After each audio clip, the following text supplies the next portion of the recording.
జై శ్రీరామ్. శ్రీమాత్రే నమః. శ్రీ గురుభ్యో నమః. 2024 సంవత్సరం ఏప్రిల్ నెలలో ద్వాదశ రాశుల వారికి గోచర ఫలితాలు.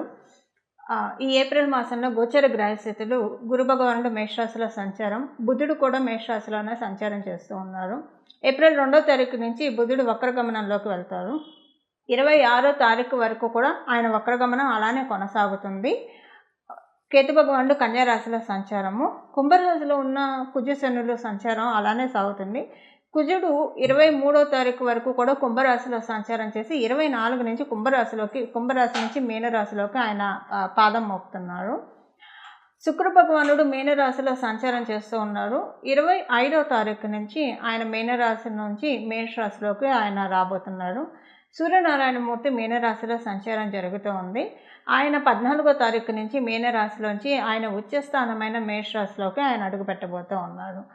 రాహు భగవానుడు మీనరాశిలో సంచారం చేస్తూ ఉన్నారు. ఈ గోచర గ్రహస్థితుల రీత్యా ఈ మాసము ఏప్రిల్ నెల మొత్తం కూడా ద్వాదశ రాశుల వాళ్ళకి ఎలా ఉండబోతుంది.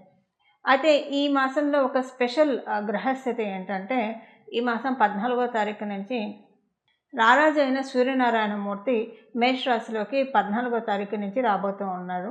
ఆయన మేషరాశిలో ఆయన సంచారం చాలా మంచిది. ఎందుకంటే ఉచ్చరాశి కాబట్టి అందరికీ కూడా ఏదో ఒక రకంగా కాన్ఫిడెన్స్ని ఇవ్వడము, ఏదో ఒక పనుల్లో ఇప్పుడు కరేజ్ లేకుండా ఏ పని అయితే అంటే ఆత్మస్థైర్యం కావచ్చు, ఒక పనులను ముందుకు సాగించే నిబద్ధత లేకుండా, నిబద్ధత అని కూడా కాదు, ఒక భయంతో వెనకంజ వేసే వాళ్ళందరికీ కూడా ఏ విషయాల్లో అయితే వెనకంజ వేస్తూ ఉన్నారో ఆ విషయాల్లో వెన్నుతట్టి ప్రోత్సహించడానికి, ఆ విషయాల్లో పురోభివృద్ధికి సూర్యనారాయణమూర్తి మేషరాశిలో సంచారం అనేది 14వ తారీఖు తర్వాత నుంచి చోటు చేసుకుంటుంది. ఇంకొక రిలీఫ్ ఫ్యాక్టర్ ఏంటంటే, ఈ నెల 23వ తారీఖు వరకు కూడా కుంభంలో కుజ భగవానుడు సంచారం. కుజుడు శని కలయిక, వీళ్ళిద్దరి కలయిక కొంత సంఘర్షణలకు దారితీస్తుంది. మరి కొంత మీ జన్మజాతకం బాగా ఉంటే తప్పించి హర్టింగ్స్ ఎక్కువగా ఉంటాయి. అందరూ మనవాళ్లే అనిపిస్తారు, అందరూ పరాయిగానే అనిపిస్తారు. ఏది ఎలానో అర్థం కాని ఒక కన్ఫ్యూజన్ స్టేటు. ఒక ప్రయత్నం మొదలుపెట్టినప్పుడు ఆ ప్రయత్నంలో ముందుకు సాగకపోవడము, కానీ బాగా ఫైటింగ్ తోటి ఆ ప్రయత్నాలు నెరవేరినవి కూడా ఉన్నాయి. అలాగే గృహ ప్రయత్నాలకి, రియల్ ఎస్టేట్లో ఉన్న వాళ్ళకి, వాహనాన్ని కొనాలనుకున్న వాళ్ళకి, భూమి లేదా ఆస్తి కొనాలనుకున్న వాళ్ళకి, అమ్మాలనుకునే వాళ్ళకి, లేదా కట్టే వాళ్ళకి, ప్రత్యేకించి కన్స్ట్రక్షన్ రంగంలో ఉన్న వాళ్ళకి, లేదా మీ ఓన్ హౌస్ కన్స్ట్రక్షన్ చేసే వాళ్ళకి, ఒక మాటలో చెప్పాలంటే గడిచిన 2 నెలలు కూడా చాలా అంటే చాలా టెస్టింగ్ పీరియడ్, చాలా ఉద్దాన పతనాలు ఈ 2 నెలల్లోనే మీరు చూశారు. అందరూ అంటే కన్స్ట్రక్షన్లో ఉన్న వాళ్ళందరూ, మీ ఓన్ హౌస్ కన్స్ట్రక్షన్ చేసేవాళ్ళు కావచ్చు, జనరల్గా కన్స్ట్రక్షన్ రంగంలో ఉన్న వాళ్ళందరూ కూడా, రియల్ ఎస్టేట్ వ్యాపారం చేసే వాళ్ళందరూ కూడా ఇవన్నీ చూశారు. మీరు ప్రాపర్టీ కాదు, ఒక వెహికల్ కొనాలనుకున్నా కూడా కొన్న తర్వాత ఒకవేళ మీ గ్రహబలం బాగా ఉండి కొన్నారే అనుకోండి, కొన్న తర్వాత అరే ఇప్పుడు ఈ వెహికల్ ఎందుకు తీసుకున్నాయి, తీసిన దగ్గర నుంచి ఏదో ఒక గొడవలే వస్తున్నాయి, ఏం మనశ్శాంతిగా లేదు అని అనుకోవడం, ఇలాంటివన్నీ కూడా. ఒకవేళ కొనాలనుకుంటే కొనలేకపోవడం, కొనాలనుకొని కొనలేకపోతే నిజంగా మీ అంత అదృష్టవంతులు ఎవరు లేరు. ఎందుకంటే ఈ 2 నెలల్లో చాలా ప్రాబ్లమ్స్ ఫేస్ చేస్తుండేవాళ్ళు. కొని ఉంటే కనుక అవి మీకు ఈ నెల 24 నుంచి హౌస్ కన్స్ట్రక్షన్ చేయాలనుకునే వాళ్ళకి, కన్స్ట్రక్షన్లో ఉన్న వాళ్ళకి, రియల్ ఎస్టేట్లో ఉన్న వాళ్ళకి, ఇల్లు లేదా స్థలము పొలము కొనాలనుకునే వాళ్ళకి, అమ్మాలనుకునే వాళ్ళకి, వాహనాలు కొనాలనుకునే వాళ్ళకి, అమ్మాలనుకునే వాళ్ళకి ఈ నెల 24 నుంచి కొంత ఊరట లభిస్తుంది. ప్రత్యేకించి ఇంజనీర్లకి చాలా మంచి శుభ సమయం. ఎందుకంటే కన్స్ట్రక్షన్ అంతా, బిల్డింగ్ ప్లాన్స్ ఇవన్నీ కూడా ఇంజనీర్సే చేస్తారు కాబట్టి వాళ్ళకి మాసం 24 మొదటి నుంచి కాదండి, 24 నుంచి కొంత ఊరట మొదలవుతుంది. అమ్మయ్య కొంత తెప్పరిల్లుతున్నాం, తేరుకుంటున్నాం, మొత్తం ఇంకా అన్ని పనులన్నీ కూడా పుంజుకుంటాయి, వేగవంతం అవుతాయి అని అనుకోవడానికి చక్కటి అవకాశం ఉంది. ఇక సూర్యనారాయణమూర్తి అయితే మీకు అందరికీ కూడా 14వ తారీఖు తర్వాత నుంచి చాలా సపోర్టింగ్గా ఉన్నారు కాబట్టి కొంత అక్కడి నుంచి చక్కటి ఎనర్జీ బూస్టప్ అయిపోతున్నాయి. ఎలాంటి ఇబ్బంది లేకుండా మనం చేసుకోగలుగుతాం అన్ని పనులు కూడా. ఒకళ్ళ సపోర్ట్ లేకుండా, ఒకళ్ళ సహాయ సహకారాలు లేకుండా మన పనులు మనం చేసుకోగలిగితే మనకి ఎవరికైనా అదే కదా కోరుకునేది. అలాంటిది ఈ మాసంలో తటస్థిస్తుంది ద్వాదశ రాశులు అందరికీ కూడా. అయితే ఏ విషయంలో ఆ విషయం అది తటస్థిస్తుందన్న విషయం మనం రాశుల వారీగా విడివిడిగా తెలుసుకున్నాం. ఓవరాల్గా అయితే స్వయం కృషితో పైకొచ్చే వాళ్ళకి అందరికీ కూడా ఈ మాసం చాలా బాగా ఉందని చెప్పాలి. ఇక మనం వివరాల్లోకి వెళ్దాం. కర్కాటక రాశిలో పుట్టిన వాళ్ళకి ఈ మాసం చాలా అనుకూలంగా ఉంది. మీకు నవమ స్థానంలో చాలా గ్రహాలు సంచారం చేస్తూ ఉన్నాయి. మీ మీ మీ రాశికి పరిపూర్తి రాజయోగం ఇచ్చే కుజుడు కూడా, మంగళుడు కూడా ఈ మాసం 24వ తారీఖు నుంచి నవమ స్థానంలో ఒక సంచారం రాబోతోంది. సో ఇదంతా చాలా మంచి ట్రాన్సిట్. శుక్ర భగవానుడు చేస్తూ ఉన్న 25వ తారీఖు నుంచి మీకు దశమ స్థానానికి వెళ్తూ ఉన్నా కూడా మంచి ఫలితాలను ఆయన ఇస్తూ ఉన్నారు. నవమ స్థానంలో ఇన్ని గ్రహాల సంచారము ఏ విషయానికి మీకు ఇది చేస్తుంది, ఏ విషయంలో మీకు ప్లస్ చేస్తుంది అన్న విషయం మనం చూద్దాము. ఇన్నాళ్ళుగా మీరు ఏ ఏ విషయాల్లో అయితే బాగా దుఃఖానికి బాగా టెన్షన్ పడ్డారో లేదా బాగా దుఃఖానికి లోనయ్యారో వాటన్నిటి నుంచి ఒకటేసారి బయటికి రిలీజ్ అయిపోయినట్లు చక్కగా ఫ్రీ ఫ్లో ఆఫ్ ఫ్రీడమ్, స్వేచ్ఛ మరియు ఆనందము ఇలాంటివన్నీ మీకు తటస్థిస్తాయి. ప్రశాంతంగా ఉంటారు. చాలా సమస్య నుంచి బయటకు వచ్చేసినట్లు అనిపిస్తుంది. మీకు చుట్టూ ఉండే ఇండికేషన్స్ అన్నీ అలానే ఉంటాయి. ఫ్రీజ్ అయిన పరిస్థితులన్నీ కూడా ఓపెన్ అవుతాయి. అంటే పాజిటివ్ విషయాల్లో ఫ్రీజ్ అయిన పరిస్థితులన్నీ ఓపెన్ అవుతాయి. ఇక్కడ ఒక విషయం ఏంటంటే నెగిటివ్ విషయాలన్నీ ఫ్రీజ్ అయిపోతాయి. మంచిదే కదా. చెడు ఎప్పుడైనా స్తబ్దుగా ఉండిపోవాలి.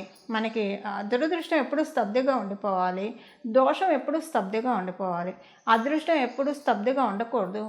చక్కగా యాక్టివ్లో చైతన్యవంతంగా ఉండాలి. అవకాశాలు చైతన్యవంతంగా ఉండాలి. ఇలా ఉంటే మన జీవితం చక్కగా అదృష్టప్రదంగా, శుభప్రదంగా, సుఖప్రదంగా, జయప్రదంగా సాగుతుంది.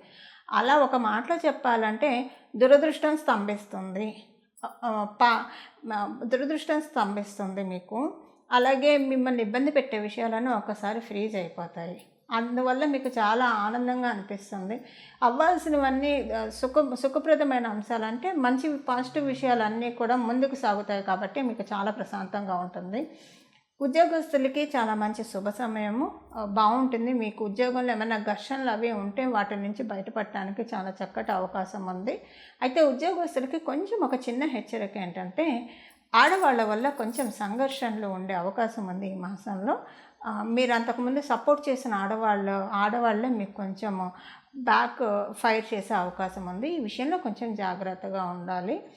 ఏది ఎవరిని నమ్మి కొంచెం షేర్ చేయకండి మీరు ఈ మాసం వరకు. అంటే అందరూ మంచివాళ్ళే, ఒక్కొక్కసారి పరిస్థితులు అలా లీడ్ చేస్తాయి కాబట్టి కొంత మీరు మగవాళ్ళైనా సరే ఆడవాళ్ళైనా సరే ఈ మాసంలో కొంచెం మీరు ఏం చేయకపోయినా వాళ్ళతో ఏం షేర్ చేసుకోకపోయినా వాళ్ళ వల్ల మీకు ఇబ్బంది వస్తుంది.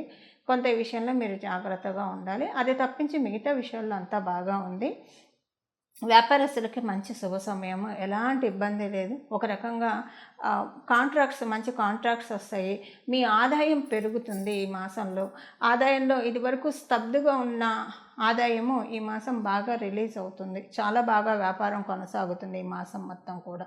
ఇవి ఈ మాసంలో ఉన్న గోచర గ్రహస్థితుల ఫలితాలు కర్కాటక రాశిలో పుట్టిన వాళ్ళందరికీ కూడాను.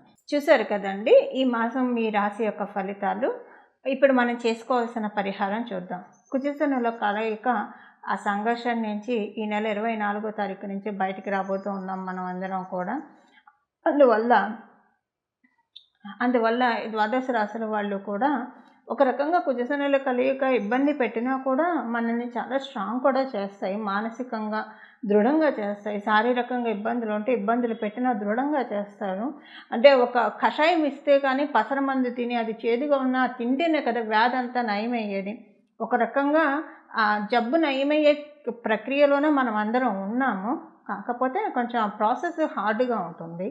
అది ఇప్పుడు అందరం చూసాం కాబట్టి 24వ తారీఖు నుంచి రిలీఫ్ అవుతాం కాబట్టి అసలు దీనికి మనం అంటే భగవంతుడు మనల్ని రిలీఫ్ చేస్తున్నాడు కాబట్టి ప్రయత్నపూర్వకంగా ఈ మాసంలో లక్ష్మీ నరసింహస్వామి వారి ఆరాధన చేయండి. మీ ఇంటి దగ్గర లక్ష్మీ నరసింహస్వామి వారి ఆలయం ఉంటే ఆలయానికి వెళ్ళి దర్శించుకోండి. చాలా చక్కటి శుభ ఫలితాలు ఉంటాయి. నమో భగవతే లక్ష్మీ నారసింహాయ, నమో భగవతే లక్ష్మీ నారసింహాయ, నమో భగవతే లక్ష్మీ నారసింహాయ. ఈ నామాన్ని మనసులో జపించుకుంటూ ఉండండి. ఈ నామాన్ని జపించుకుంటూ ఉండండి. లేదా లక్ష్మీ నరసింహస్వామి వారికి సంబంధించిన అష్టోత్తర శతనామావళి కావచ్చు, సహస్రనామావళి కావచ్చు, లేదా లక్ష్మీ నరసింహస్వామి వారికి సంబంధించిన కరావలంబ స్తోత్రం కావచ్చు, ఏదైనా చదువుకోండి. మీకు కుదిరితే కనుక వడపప్పు పానకం లక్ష్మీ నరసింహస్వామి వారికి నైవేద్యం పెట్టి తినండి. చాలామంది ఇళ్ళల్లో లక్ష్మీ నరసింహస్వామి వారి చిత్రపటం ఉండదు. అలా లేదని మీరు బెంగపడవద్దు. ఇంట్లో వెంకటేశ్వర స్వామి ఫోటో ఉంటుంది కదా, రామచంద్రమూర్తి పటం అయితే అందరి ఇళ్ళలో ఉంటుంది. శ్రీకృష్ణ పరమాత్ముడి ఫోటో లేని ఇల్లు ఎవరి ఇల్లు ఉండదు, విగ్రహం లేని ఇల్లు. వాళ్ళకి ఆ దేవతామూర్తులకే, ఎందుకంటే దశావతారాలన్నీ కూడా విష్ణుమూర్తికి సంబంధించినవే కాబట్టి మీరు మళ్ళీ ప్రత్యేకించి తెచ్చుకోవాల్సిన అవసరం ఏమాత్రం లేదు. వాళ్ళల్లోనే లక్ష్మీ నరసింహస్వామిని వాళ్ళ అంశ కాబట్టి లక్ష్మీ నరసింహస్వామిని భావిస్తూ వాళ్ళకి ఇంకా పరిపూర్తి అంశ భగవానుడు శ్రీకృష్ణ పరమాత్ముడు కాబట్టి రోజు శ్రీకృష్ణ పరమాత్ముడు కానీ రామచంద్రమూర్తికి, వెంకటేశ్వర స్వామికి ఎవరికైనా పర్వాలేదండి. పానకము వడపప్పు నైవేద్యం పెట్టి అది మీరు ప్రసాదంగా స్వీకరించడానికి ప్రయత్నించండి. చాలా చక్కటి శుభ ఫలితాలు ద్వాదశ రాశుల వాళ్ళందరికీ కూడా అందుతాయి. మంగళం. నమో భగవతే వాసుదేవాయ.